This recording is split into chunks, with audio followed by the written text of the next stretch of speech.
Asociacioni për Kulturë, Edukim dhe Arsim AKEA, për shkak të ngritjes së temperaturave të larta, sot organizoi një event për të dhënë udhëzime informuese për mbrojtjen e popullsisë me moton mbrojtja nga nxehtësia, ku me këtë rast ndajnë edhe flet udhëzime se si duhet të mbrohen nga vapa. Lidhur me këtë, antari kryesisë së asociacionit AKEA, Sedat të Shkurti, thonë se duke parë se temperaturat e larta tashmë mund të rrezikojnë jetën, andaj ne vetëm po kujtojmë se si të mbrohen nga këto temperatura të larta. Së pari falenderoj televizionet tuaj që erdhët të na mbështetur në këtë aksionin ton. Aksioni sot i ditës së sot për që të bëjmë një farë sensibilizimi popullatës që se si të mbrohen nga të nxehti, jo që ata nuk e din, po sa do këdojnë nga një informim të ri ose një rikujtim është një këshill për secilin që në kohët prej orës do të thotë 11 deri në orën 5 që mos të dalin.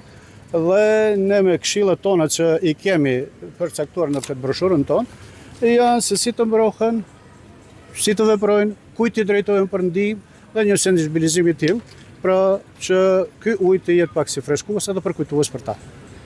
Në fakt sa sot kur keni filluar nga ora 10 ka ardhur dhe njerëz kanë qenë të interesuar. Po, për ato falenderojmë popullatës që janë të interesuar dhe që natyrisht i pranojnë këshillet tona.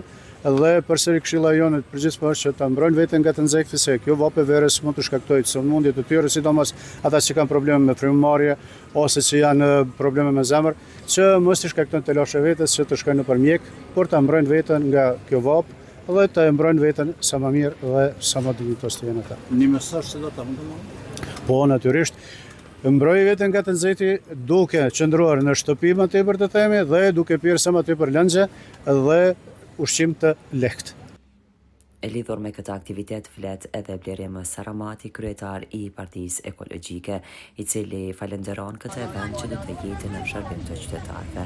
Në kuadër të temperaturave të larta që po mbretërojnë vendin tonë, një aktivitet i tillë, një organizim i tillë si AKEA-s, këtë rast për vetëdijsimin e qytetarëve në mbrojtje shëndetit, është përgjegjësi, do thotë, jo vetëm individuale personave, po është edhe përgjegjësi shoqërore dhe institucionale e jona mbrojtja ndaj temperaturave të larta që po mbretërojnë këtu. Sidomos për grupet më të rrezikuara siç janë fëmijët, pleqt dhe të tjerët me smundje kronike.